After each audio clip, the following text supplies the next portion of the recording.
Hepinize merhaba arkadaşlar. Bugün e-okul notlarımızı inceleyeceğiz. Notlarımız iyi mi, kötü mü siz de göreceksiniz. Bütün foyamızı ortaya dökeceğiz arkadaşlar. Ne var ne yok. Bütün notları göstereceğiz. Şu an yani ben kendiminkini kesinlikle göstermek istemiyorum ama Yasin Bey'in Mecbur yoğun abi. itirazları Ben gösteriyorsam o da rezil olacak.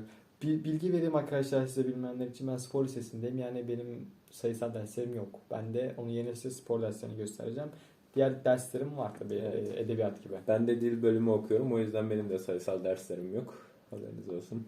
Ama matematik varmış. Temel matematik var ama o girilmemiş, o yüzden gerek yok. Evet. Şöyle bir hemen şurada şu tarafta sağ tarafımızda görüyorsunuz notları. Evet şimdi başlayalım.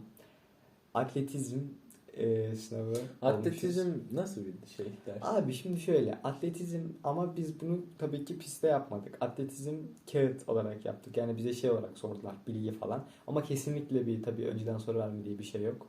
Yani sizin sayısal derslerinizde nasıl soru verilmiyorsa bizim de spor derslerimizde soru verilmiyor tabii ki.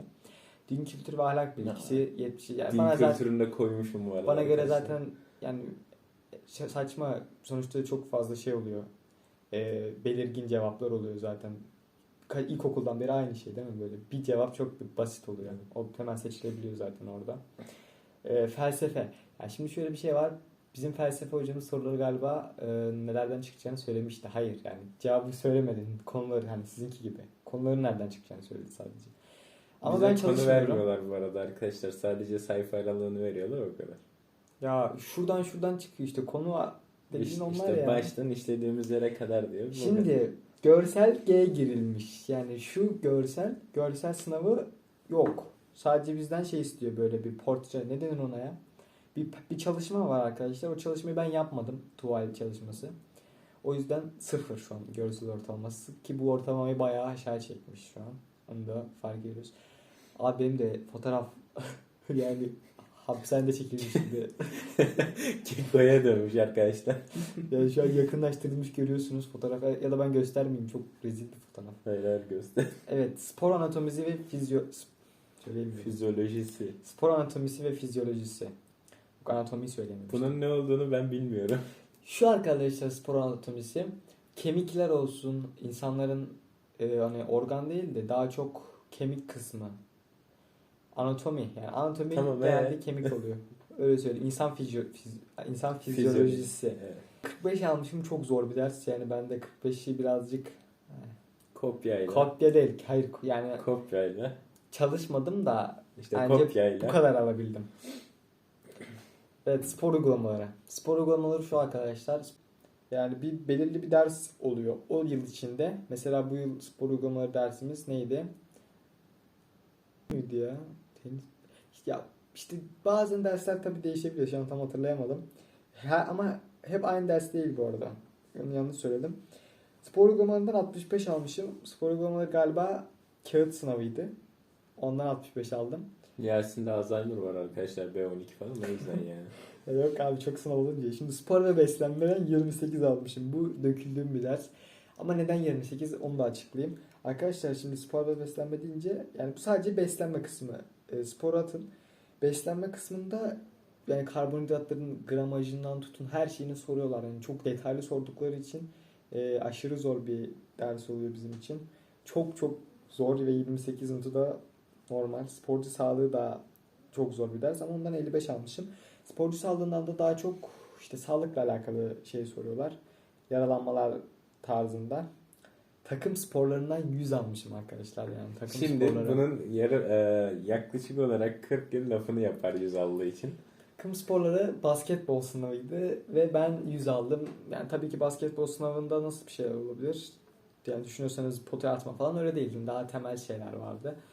Top sürme, aldatma falan. Tabii aldatma çok temel değil ama 100 almışım. Yani atmaya gerek yok. Olmuşlanmış yani. Tarih. Tarihten 82 almışım arkadaşlar. Benim tarihim iyidir yani. O yüzden tarihte fazla zorlanmıyorum.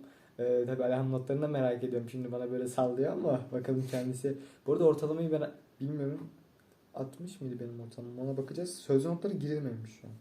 Bizde bu kadar sınav yok bu arada arkadaşlar. Yasin'inki işte beslenmesiydi, fizyolojisiydi vesaire, çok fazla bölüm ayrılmış. Edebiyat. Edebiyattan 46 almışım arkadaşlar. Ve şöyle bir şey olmuştu. Ben edebiyat sınavına girmedim abi. Edebiyat sınavına girmeyip yani hasta olduğum için girmedim. Sonra geldiğinde bana edebiyat sınavı yaptılar. Edebiyat raporlu olduğum için. Soruları arkadaşlarından almış. Ve sorular birebir aynıydı. Yani ben çalışmadım. Hayır, kopya yok. Sadece nerelerden çıkacağını biliyordum. Ama ben çalışmadım. Arkadaşlarından almış sonuç olarak. Almadım. Sonuç olarak Hayır, soru almadım. olarak biliyordun. Bilmiyordum.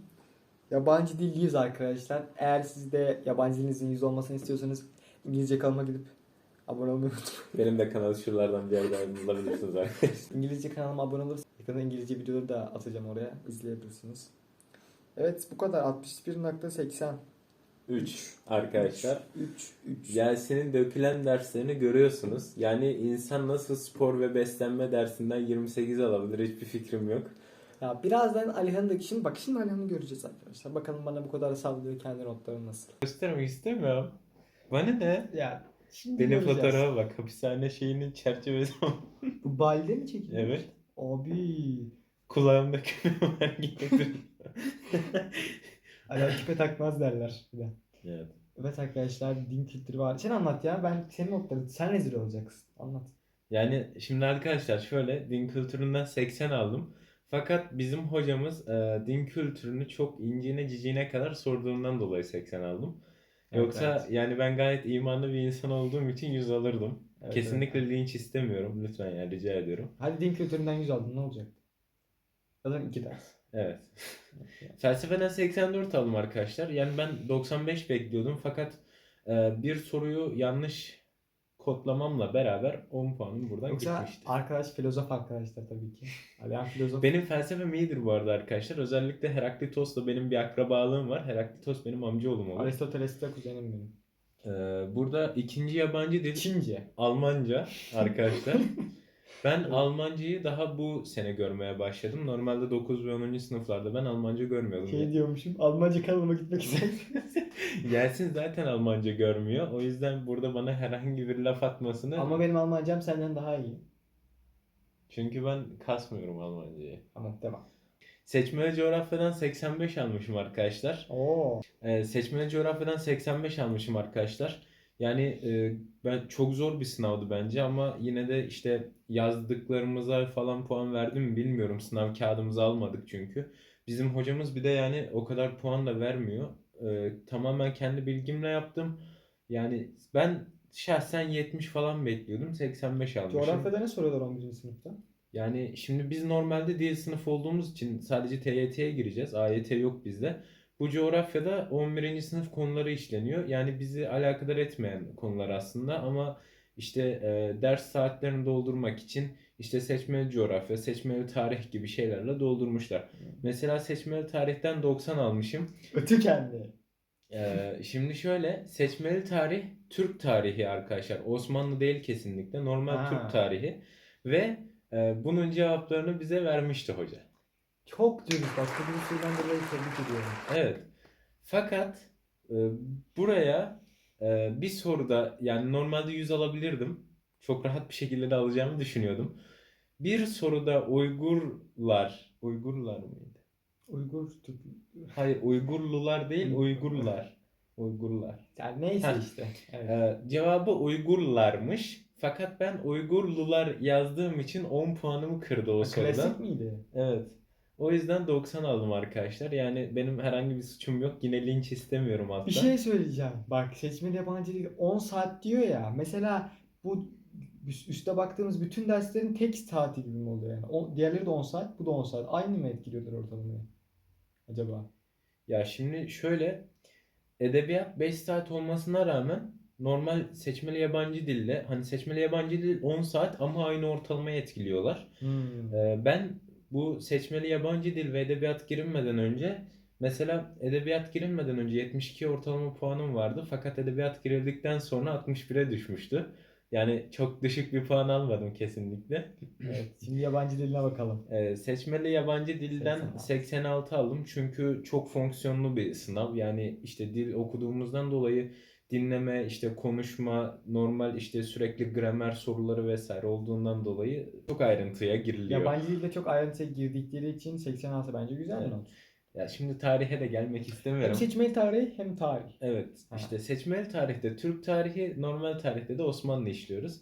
Evet. Yasin şu an bana tarihte koyacağı için şu an laf Evet, atacak evet. yani. Oo, 40 ne abi? 40 ne? Hiç mi? Benim Yani benim tarihim klasik sınavlarda çok kötüdür arkadaşlar ama test olduğu zaman yüksek alırım yani. Zaten ikinci sınavımız test olacak, orada ya, görürsünüz. açıkçası Türk tarihi bence daha eğlenceli. Evet, çünkü yani ta geçmiş zamanlardan beri hani kendi Türk tarihimizi öğrendiğimizden dolayı bence eğlenceli geçiyor. Bence de. Osmanlı tarihi her zaman gördüğümüz bir şeydi zaten. Bir de hep çok aynı doğrultuda ya. Çok klasik Evet, bence. evet, geldik ona. Oo, edebiyat. Türk dili ve edebiyatı. Arkadaşlar gülmeyin. Hazır. 31 komik bir sayı değil. Abi ben 31 komik değildi. Senin bu not ne ya? 31 ne ya? Ya şimdi şöyle ki, ya yine dediğim gibi biz edebiyatta da sadece 9 ve 10. sınıfları göreceğiz. Bu tarihte de aynı şekilde. Fakat 11. sınıflar girildiğinden dolayı fazla kasmıyoruz. Yine de ortalama puanımızı etkilediğinden dolayı bu sınavlara girmek zorundayız.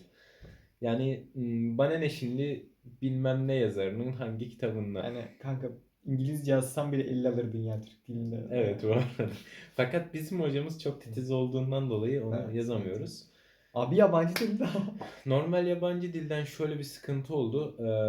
Burada şöyle, şimdi alt tarafa 20 puanlık bir soru koymuş ve 20 puanlık soruda işte 10 tane bize günlük işte şeyimizden, normal hani yaşantımızdan 10 tane cümle yazmamızı istemiş. Günlük gibi mi hani böyle daha hani günlükte Yani anlatırsın işte basit cümleler. mesela işte gün içinde işte futbol oynarım, işte sinemaya giderim vesaire vesaire. Mesela. Fakat bunları işte uzun cümle olarak yazmamızı istediğinden dolayı ben zaten sınavlarda fazla cümle kurabilen bir insan değilim. Normal hayatta da cümleyle fazla işim olmuyor.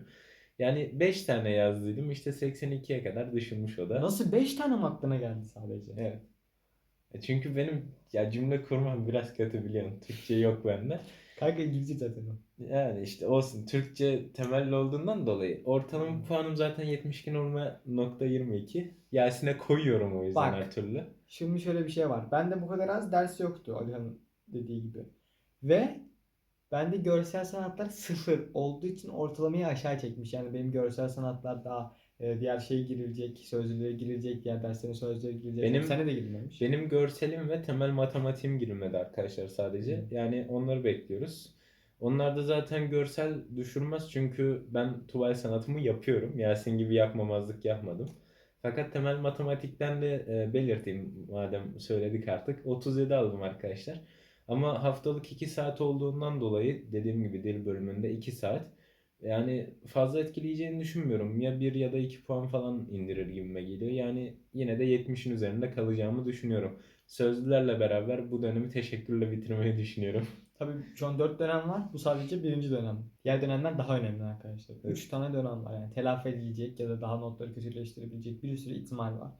O yüzden şimdilik de tabii çok daha takmıyoruz. Daha Yani işte çok dönem var. daha ikinci sınavlar var. Yani aslında bu videoyu ilk dönem bittiğinde çekmemiz bence daha doğru olurdu Ya ama ama tabii o zaman da çekeriz. O zaman da yani çekeriz. aslında yeni notlarımız diye bir video konsepti de Evet. olabilir. Arkadaşlar şuna bakar mısınız? Bakın tam gözükmüyor mu Alihan'ın fotosu? Tarihin en ikonik fotoğrafı arkadaşlar. Şey geldi ama Ha yani benim Alihan kenarda olduğu için parmakla. şöyle göstereyim. Şöyle. Tarihin en ikonik fotoğrafı budur arkadaşlar. Tabii alaka seviyesi yok. Siz bizi umursamayın. Sadece güzel de göstermek istedik. Evet arkadaşlar bu videomuz bu kadarlıktı.